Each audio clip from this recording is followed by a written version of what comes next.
사람이 고난을 당하면 옆에서 다른 사람이 위로를 해주지 않습니까? 그런데 옆에서 말을 많이 하면 사실은 위로가 안 돼요. 왜 위로가 안 될까요?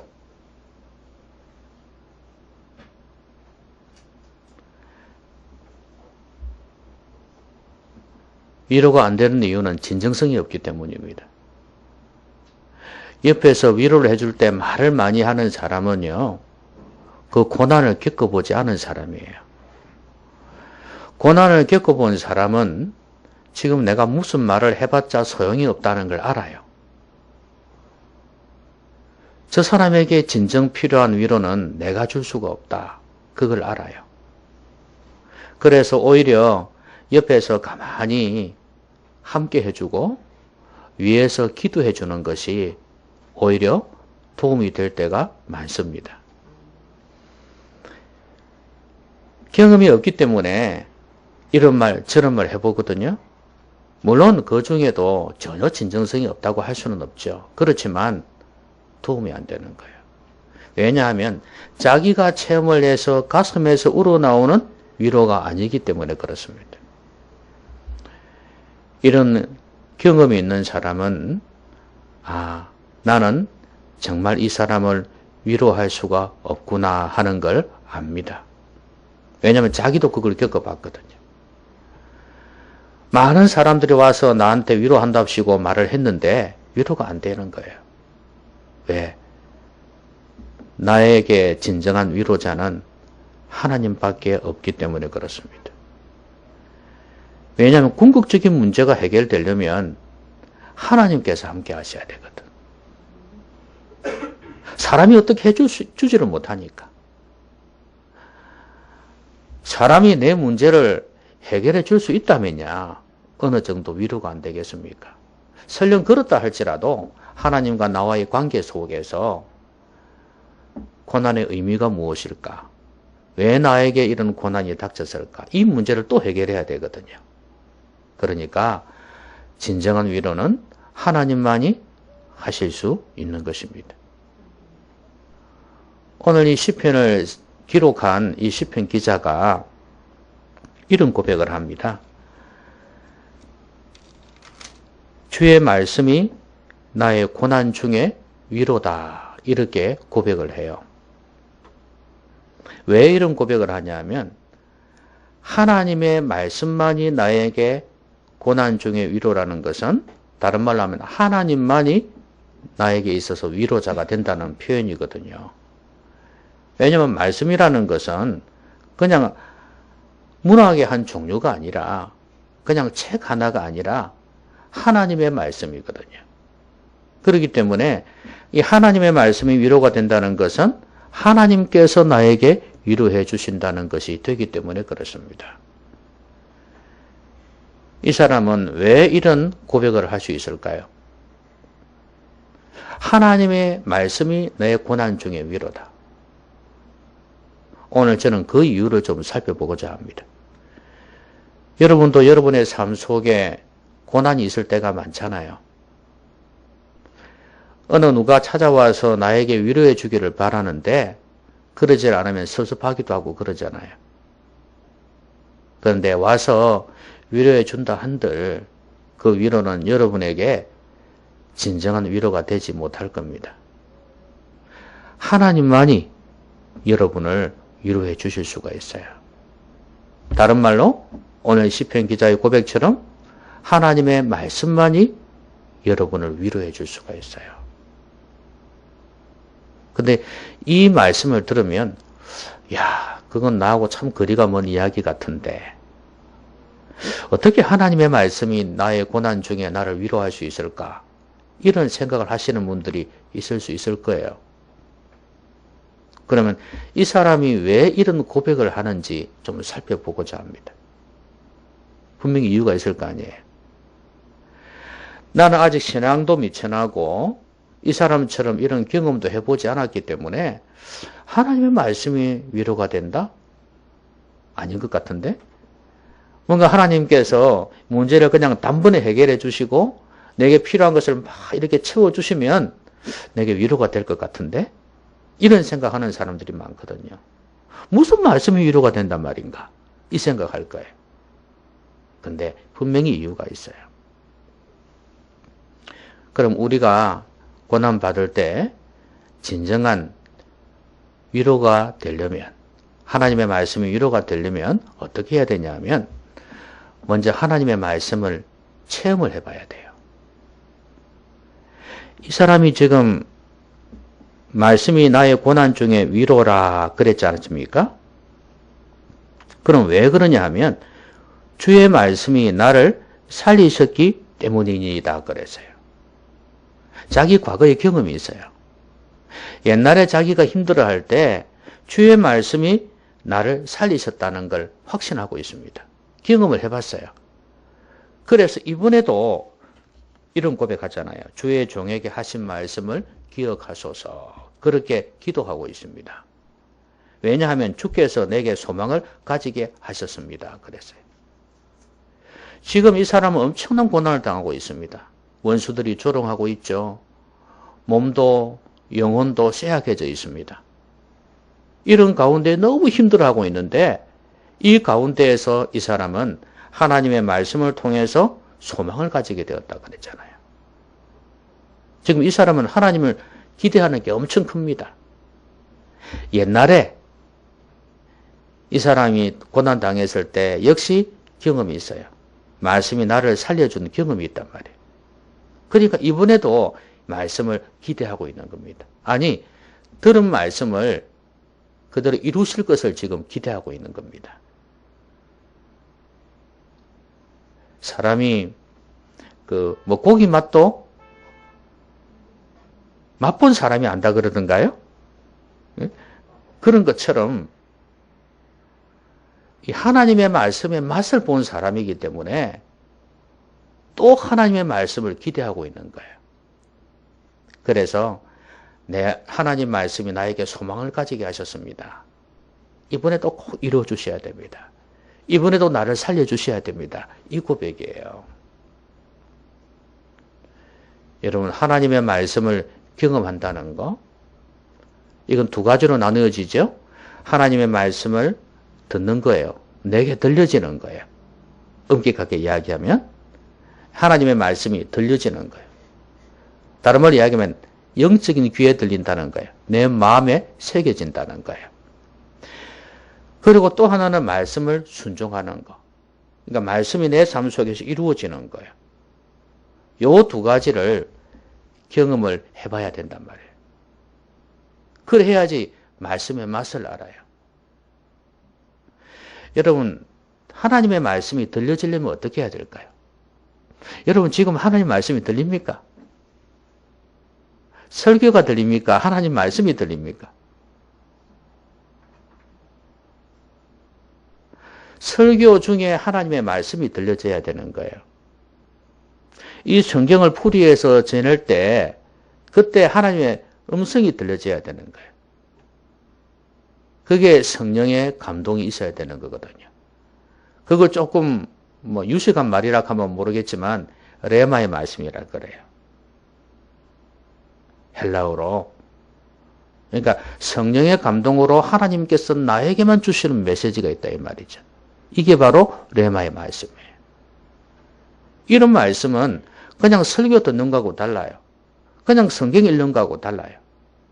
성경을 읽을 때나 묵상할 때나 말씀을 들을 때 내게 성령께서 주시는 메시지니까 완전히 다르죠. 이게 있어야 되는 거예요. 그래야 고난 중에 위로가 되는 겁니다. 저는 옛날에 제일 처음에 하나님의 레마의 말씀을 받은 기억이 있어요. 그때가 대학교 1학년 때쯤이지 싶어요. 그때 제 나름대로 참 힘든 일이 있었습니다. 너무 힘들었어요. 너무 괴로웠는데 그래서 괴로운 마음을 가지고 집으로 돌아왔습니다. 저희 집은 불신 가정이었죠. 제 혼자 신앙생활을 했거든요. 근데 제 책상 앞에다가 딱 성경 구절을 옛날에 넘기는 게 있었거든요. 길게 돼 있어가지고, 예? 성경 구절 있는 게 있었어요. 그걸 제가 어디서 사놨는지, 어쨌든 그걸 다 걸어놨거든요. 그래서 사무실 이렇게 넘기거든요. 근데 이제, 그날따라 괴로운 마음으로 다 집에 들어오는데, 그 성경 구절이 걸려 있는 거예요. 지금도 잊지 않고 있습니다. 얼마나 충격으로 다가왔던지. 너무 괴로웠는데 그 말씀이 딱 눈에 들어오는 거예요. 평소 같으면 그냥 지나칠 말씀인데 보라 내가 큰 일을 행하겠고 반드시 승리를 얻으리라. 이 말씀이었어요.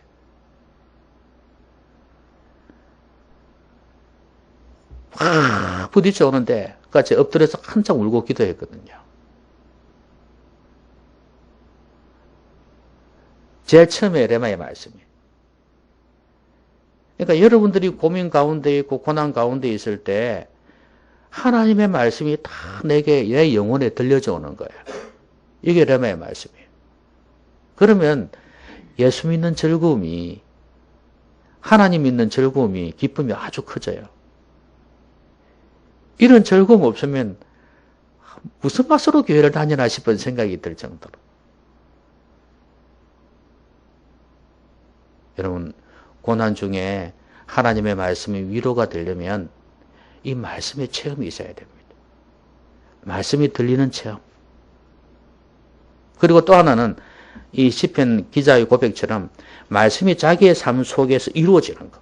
말씀이 나를 살리셨다 이거예요.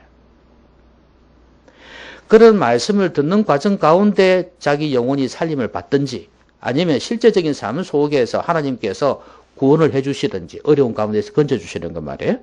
그렇게 하시든지 간에 하나님의 말씀이 이루어지는 걸 경험하는 거예요. 이런 경우가 있죠.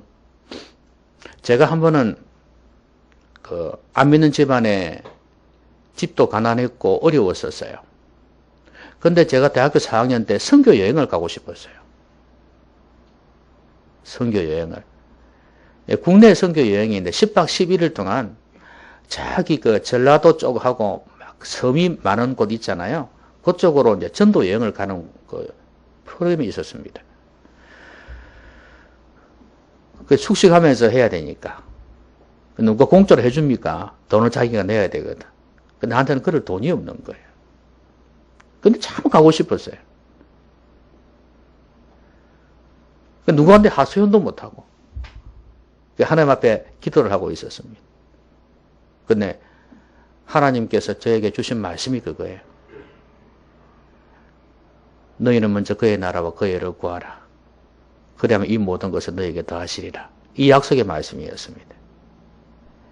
그런데 사실 그 말씀을 받아도 순간순간 까먹고 있었어요. 그런데 어느 날 어떤 선배가 저를 찾아와서는 그렇게 친하지도 않은 사람입니다. 이 사람은 교회를 다니니까 이 사람이 고신대학 다녔었네. 다니다가 이제 대학원 가려고 준비하는 학생이었습니다. 근데 별 이야기를 안 했는데 그날따라 나에게 와가지고 뭐 기도 제목을 물어보는 거예요. 그래가지고 사실대로 이야기를 했죠. 기도 제목을. 했더니 자기가 내겠다는 거예요. 그래가지고 그 돈을 받아서 선교여행 갔지 않습니까? 거기에 가서 참 엄청난 체험을 했습니다. 저는 방언이란 것도 몰랐고 성령의 체험이란 것도 몰랐거든요. 그때. 근데 거기에서 진짜 방언이 뭔지를 체험을 했어요. 온 몸이 뜨거워지는 그런 놀라운 경험들을 했어요. 하나님의 임재를 경험하고. 그때 만약에 그런 돈을 주지 않았더라면 제가 그런 경험을 할 수 있었겠습니까? 하나님의 말씀을 하나님께서 주셨고 그게 이루어지는 걸 경험해서 그게 한두 번이겠습니까? 여러분도 많이 있을 거 아니에요. 이렇게 말씀이 이루어지는 걸 경험하면 제가 그 이후로 신학교 가고자 마음먹은 거 아닙니까? 그러니까 하나님께서 내 가운데 말씀으로 이루시는 걸 경험하면 인생이 달라지는 겁니다.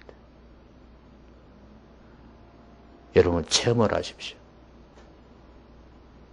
하나님의 은혜를 체험하고 말씀의 은혜를 체험하면 또 말씀을 갈망하게 되어 있어요. 어떻게 주님 위해 살까? 이런 마음이 생긴다니까요. 옛날에 초나라에 장왕이라는 사람이 있었습니다. 중국에 말이에요. 근데 이 사람 부인이 왕비가 거대한 만찬을 열었어요. 뭐 옛날에 뭐 신하들하고 이렇게 잔치를 하면 뭐 술을 먹게 되어 있지 않습니까? 근데 이제 술을 먹고 잔치를 벌이는데 그 프로그램 가운데 불을 끄는 게 있는가 봐요. 불을 끄는 게 있었어요.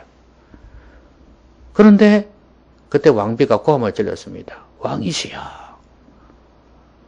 지금 어떤 사람이 저를 희롱하려고 합니다. 이렇게 한 거예요. 막 술 기운이 들어가고 그러니까 제가 그 사람의 지금 각근을 잡고 있다 이거예요. 불을 켜시라고 지금. 불을 켜면 이놈을 잡을 수 있다 이거예요. 어두워서 얼굴은 안 보이니까. 왕이 어떻게 하겠습니까? 불 켜라. 당장 그놈을 잡아라. 이래야 되잖아요. 근데 그렇게 하지 않는 거예요. 어떻게 하냐면 아직 불 켜지 말아라. 가만 내버려 둔 거예요. 그리고 전부 다 자기 각근을 갖다가 잡으라는 거죠. 그러니까 그 각근을 이제 다 풀라는 거겠죠. 그러니까 이 사람하고 별 차이가 나지 않도록 그렇게 해가지고 그 사람의 각근을 이제 잡고 있는데 이제 다른 사람들 전부 다 그 각근을 다 풀으라 그 말이겠죠. 각을 다 벗어라 그 말이겠죠. 한 사람 것만 왕비가 갖고 있으면 표시가 딱 나잖아요. 벗은 사람 표시가 나잖아요. 근데 전부 다 벗어 던져버려 했으니까 표시가 안 날 거 아니에요. 그렇게 해놔놓고 불을 켜라 그랬어요. 그러면서 하는 말이 이 잔치를 열어서 술을 먹고 이렇게 막 흥청망청하게 만든 것도 내 잘못이니까 그러면서 이번에 너그러이 넘어간다 이렇게 한 거예요. 그러니까 이 신하가 거기서는 자기를 드러내지 않았죠. 그렇지만 그 다음에 전쟁이 있었습니다. 전쟁이 있었는데 이 사람이 제일 앞에 나가서 진짜 이 나라를 위해서 그 나라를 위한다는 것은 왕을 위한 거거든. 옛날에는 충성이라는 게 그렇잖아요. 그래서 진짜 목숨 걸고 싸웠어요. 그러니까 대승을 했어. 왕이 불렀습니다. 그대는 어찌 그렇게 목숨을 걸고 열심히 싸웠는고 자네 때문에 이 나라가 승리를 하지 않았는가 이러니까 솔직히 고백하는 거예요. 그때 왕께서 저를 살려주시기 때문입니다. 이 받은 은혜가 있으니까 자기 목숨을 다해서 왕을 지키는 거예요. 우리가 하나님 앞에서 받은 은혜가 있으면요, 하나님 말씀을 갈망하게 되어 있습니다. 그러니까 체험이 그렇게 중요해요. 말씀의 은혜를 꼭 체험하셔가지고 더 말씀을 사모하고 말씀대로 살려고 하는 그런 몸부림이 여러분 가운데도 있었으면 좋겠습니다. 그 다음에 고난 중에 말씀이 위로가 되려면요, 방해물을 극복해야 돼요. 방해물이 많이 있어요. 이 사람은 이런 고백하잖아요. 51절 한번 보세요. 교만한 자들이 나를 심히 조롱하였어도 나는 주의 법을 떠나지 아니하였나이다. 말씀이 위로인데 교만한 자들이 나를 심히 조롱했다 이거예요. 여러분, 조롱하였어도 주의 법을 떠나지 아니했다는 말은 무슨 말이에요? 심히 조롱하면 주의 법을 떠나는 게 일반적이라는 이야기 아니에요. 원래 양보절이 그렇잖아요.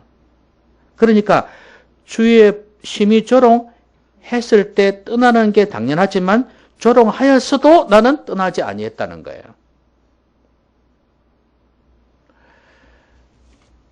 원수들이 심히 교만한 자들이 조롱하면 말씀을 소홀히 할 가능성이 많아요. 뭐 여러 가지 이유가 있겠지만 정신이 없어서 그럴 수도 있겠지만 또 하나님에 대한 원망이 생길 수도 있잖아요. 하나님은 왜 저는 못된 놈들로 하여금 내가 조롱을 당하게 해야 되나? 왜 그렇게 하시나? 그런 생각이 들 수 있잖아요. 악한 자들에 의해서 왜 내가 고난을 당해야 하나? 흔히 안 믿는 사람들이 하나님에 대한 원망 불평하는 게 그거잖아요. 하나님이 사랑이시면 왜 악한 자들이 이 땅에 그렇게 날뛰게 만들어 주시냐고. 응? 그런 소리 하잖아요. 그거는 안 믿는 사람들만 그러는 게 아니라 믿는 사람들도 그런 고민을 가지고 있어요. 하나님이 사랑이시면 나를 사랑하면 왜 나에게 이런 고난이 오게 하냐 이거예요. 그렇게 하다 보면 말씀도 소홀히 해. 그걸 다른 말로 이야기하면 교회 예배를 안 나가. 나가기가 싫어 그냥. 내게 엄청난 고난이 있으니까. 말씀을 예배에 간다는 건 말씀 또 들으러 가는 건데 이제 말씀 듣기도 싫은 거야. 왜? 들어봤자 뭐하냐 이거지. 나를 사랑하시고 나에게 도움을 주고 그러면 가서 몇 분이고 듣지. 근데 나를 사랑하시는 것 같지가 않은데 뭐.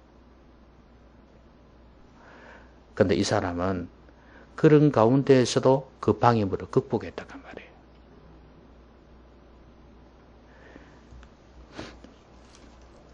(61절에) 보면 악인들의 줄이 내게 두루 얽혔을지라도 나는 주의 법을 잊지 아니하였나이다.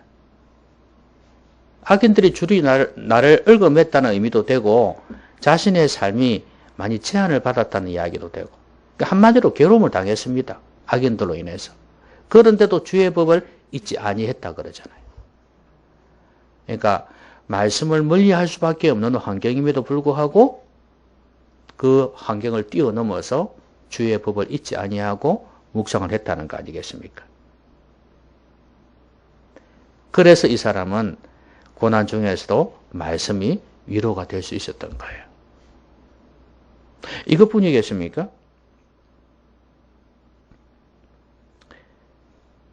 59절을 보면 내가 내 행위를 생각하고 주의 증거들을 행하여 내 발길을 돌이켜 싸우며 주의 계명들을 지키기에 신속히 하고 지체하지 아니하였나이다. 여러분 내 행위를 생각하고 돌이켰다는 건 뭐예요? 내 자신을 돌아보니까 지금 잘못되었다. 돌이켰다는 것은 잘못된 방향으로 가고 있었다는 거예요. 말씀 쪽으로 아니고 엉뚱한 쪽으로 지금 달려가고 있었다는 거예요. 그래서 내 행위를 생각하고 주의 증거들을 향해서 돌이켰다는 거예요. 그러니까 돌이킨다는 게 회개 아닙니까? 그렇죠? 자기 생각대로 달려가려고 했죠. 처음에는. 달려갔죠. 이게 방해물이에요. 여러분 인간의 생각과 하나님의 생각은 다르죠. 여러분의 생각과 하나님의 생각은 다릅니다. 그러다 보니까 사람들은 내 생각이 최고로 옳은 줄 알잖아요. 그렇죠? 하나님의 생각, 하나님의 말씀보다도 내 생각이 옳은 줄 알아요. 그래서 내 뜻대로 할 때가 얼마나 많은지 몰라요.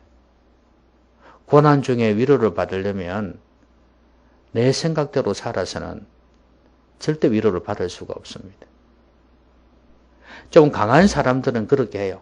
아주 성격이 강한 사람들은 그렇게 하는데 그렇게 해본들 더 상처만 있어요. 겸손하게 고개 숙이고 하나님 말씀 앞에 나와야 돼요. 하나님 제가 이때까지 잘못 생각하고 잘못 달려갔습니다. 그렇게 돌이켜야지 하나님 말씀으로 돌아올 수 있습니다. 잘못된 생각이나 잘못된 행위는 하나님 말씀과 배치가 된다는 걸 잊지 말아야 돼요. 여러분 하나님 말씀을 멀리하게 하는 것이 이것뿐이겠습니까? 여러 가지 많이 있을 거예요. 괴로움도 고난도 내 마음의 근심과 염려도 하나님 말씀을 멀리할 수 있는 도구가 되겠지만 그 외에도 여러분 삶 속에서 말씀을 멀리하게 하는 게 참 많습니다. 바쁜 삶. 그렇죠? 바쁜 삶도 말씀을 멀리하게 만들어요. 그리고 여러 가지 즐길 만한 게 많잖아요. 그것들 역시 말씀을 멀리하게 만들어요. 안목의 정욕, 육신의 정욕, 이생의 자랑, 이것들을 막 추구하러 살아가다 보면 역시 말씀을 멀리할 가능성이 많죠. 이거 극복 못하는 사람은 고난이 올 때 말씀 속에서 위로를 못 받습니다. 참된 위로를 받을 수가 없다 그 말이에요. 평소에 하나님 말씀을 늘 가까이 할 수 있어야 돼요. 그래야 고난의 때에도 말씀을 가까이 할 수 있어요. 말씀을 멀어지게 만드는 방해물, 죄, 그리고 여러 가지 어려움들입니다. 혹시 여러분들은 어려움 때문에, 마음의 괴로움 때문에, 여러 가지 바쁜 삶 때문에, 또 아픈 것 때문에 하나님 말씀을 뒷전에 두고 살지 않았나요? 그래 놓고도 하나님의 위로를 받으려고 했나요? 말이 안 되죠. 하나님께서는요, 말씀을 통해서 위로를 해주신다니까요. 여러분, 어디에서 하나님의 위로를 받겠어요? 말씀을 통해서 여러분을 위로해 주시는 분이니까 여러분 말씀을 방해하는 그 모든 것들을 뛰어넘어 말씀을 가까이 할 수 있기를 바랍니다. 그 다음에 이 사람은 말씀을요, 재산으로 삼았어요. 자, 말씀이 고난 중에 위로가 되려면 제일 먼저 뭐 하라 그랬습니까? 말씀을 체험해 봐야 된다 그랬어요. 두 번째는요, 말씀을 멀리하게 하는 방해물들 있죠. 그걸 극복해야 된다 그랬습니다. 자, 마지막 세 번째는 하나님의 말씀을 재산으로, 그러니까 최고의 가치 있는 것으로 삼아야 된다는 거예요. 오늘 여기 보니까 56절 한번 보세요. 56절 시작. 내 소유는 이것이니 곧 주의 법도들을 지킨 것이니이다. 자기 재산이 이거예요. 소유는 하나님 말씀을 지킨 거다 이거예요. 그리고 57절에는 뭐라 그랬습니까? 여호와는 나의 분깃이시니 나는 주의 말씀을 지키리라 하였나이다. 분깃도 역시 내 재산이에요. 그러니까 하나님의 말씀이 내 재산이에요. 여러분, 나에게 가장 가치 있는 게 무엇인가? 그게 중요한 거 아니겠어요? 여러분에게 있어서는 가장 가치 있는 게 뭡니까? 내가 진짜 재산으로 삼을 수 있는 가장 귀한 거 뭐가 있습니까? 뭐니 해도 뭐니겠죠, 그죠? 그쵸? 왜냐하면 머니가 되어지면 돈이 나에게서 가장 값진 재산이 되면 어떻게 되겠어요? 돈을 위해서 뭐든지 하겠죠? 그쵸? 돈을 위해서 뭐든지 희생할 거고 그렇잖아요. 돈을 위해서 뭐든지 해내려고 할 겁니다. 만약에 또 그 돈을 잃게 되면 엄청난 마음의 쓰라림이 있을 거예요. 왜냐면 그게 최고니까. 그런데 이제 가족이, 남편이나 자식이나 이렇게 가족이 나에게 있어서 가장 귀한 재산이다 하면 역시 또 그거 잃으면 엄청나게 비통해 할 거고요. 그러니까 궁극적으로는 나에게 가장 가치 있는 이것만 있어도 된다는 거죠. 설령 다른 게 없어지는 경우에라도 이것만 있으면 된다는 거죠. 이게 가장 가치 있는 거 아니에요. 그렇죠? 그런데 이 사람은 이 고난 가운데에서 가장 가치 있는 것이 뭐다? 말씀이다. 나에게 참된 재산은 이 말씀밖에 없다는 거예요. 적어도 이 정도는 돼야지 말씀을 지키려고 하지 않겠습니까? 내게 가장 귀한 거니까. 내 시간과 물질과 에너지를 쏟아붓는 사람, 어디에 쏟아붓느냐, 이게 중요한 거 아니겠어요? 그게 나에게 가장 가치가 있는 거니까. 여러분, 예수님께서 하신 비유 중에서 그 진주 비유 있잖아요. 비싼 진주 비유. 이 사람은 진주 장사인데 장사를 하다 보면 거래를 할 거 아니에요. 근데 진주가 진짜 값진 진주를, 귀한 진주를 발견한 거예요. 이거는 뭐 돈으로 환산할 수 없을 정도로 귀한 거예요. 그래서 어떻게 합니까? 볼 줄 아니까. 그래서 자기의 전 재산을 다 팔아가지고 이 진주를 산 거예요. 왜 그랬습니까? 나에게서 가장 귀하니까. 내가 이때까지 본 것 중에 이것만큼 귀한 거 못 봤다 이거예요. 내 재산 다 팔았어라도 이거 갖고 싶다 이거예요. 그 정도 가치가 나간다 이거예요. 사도 바울은, 여러분 바울 알잖아요. 이 사람은요 진짜 똑똑한 사람이죠. 집안 좋은 사람이죠. 돈 많죠. 뭐 배운 거 많죠. 뭐 진짜 뭐 다 가지고 있어요 이 사람이. 근데 이 사람이 예수 그리스도보다 더 귀한 게 없다. 예수 그리스도를 위해서 이 모든 것들을 갖다가 배설물로 여기고 해로 여길 정도로 자기는 다 버렸다 이거예요. 그러니까 그 죽을 고생을 했지. 그리 고생해도 괜찮다 이거예요 자기는. 그렇지 않았으면 이 사람은 진짜 평안하게 살 사람이에요. 온갖 부귀와 형통을 누리며 살 사람이에요. 그런데 예수 그리스도 그분 때문에, 그분을 만나고 난 뒤에 예수님이 가장 귀하다는 고백을 하면서 그렇게 살았습니다. 여러분, 하나님의 말씀이 가장 귀하다는 걸 이 사람이 고백하고 있어요. 그래서 이 고난 중에서도 하나님 말씀만은 붙들었다 이거예요. 이게 전부다 이거예요. 왜? 하나님의 말씀이니까. 하나님은 나의 분깃이시니까. 분깃이란 말은 하나님 나의 전부다 그 말이에요. 그러니까 자신은 하나님의 말씀을 이렇게 붙들었다 그 말이에요. 이 정도는 돼야 고난 중에서 말씀을 통해 위로받지 않겠습니까? 하나님의 말씀을 지키면 하나님이 나의 전부가 되십니다. 그래서 이 사람은 고난 중에서도 말씀을 이렇게 사랑했던 것입니다. 이 사람은 고난 중에서 이 말씀을 사모하고 그래서 이 말씀을 통해서 소망을 가지게 되었어요. 그래서 소망을 가지니까 어떻게 되겠습니까? 위로가 되죠.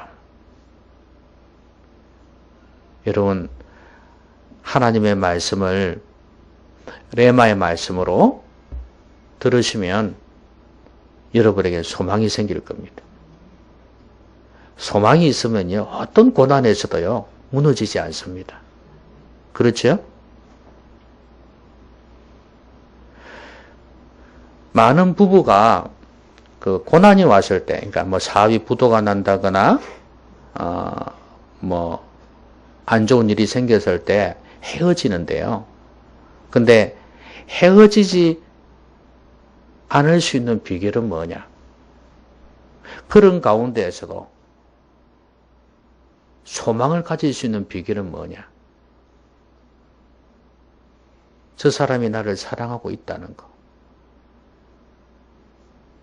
저 사람이 나를 사랑하고 있다는 거. 우리는 헤어지지 않을 거라는 그런 어떤 사랑이 있으면 어찌 되겠어요? 소망을 가질 수가 있어요.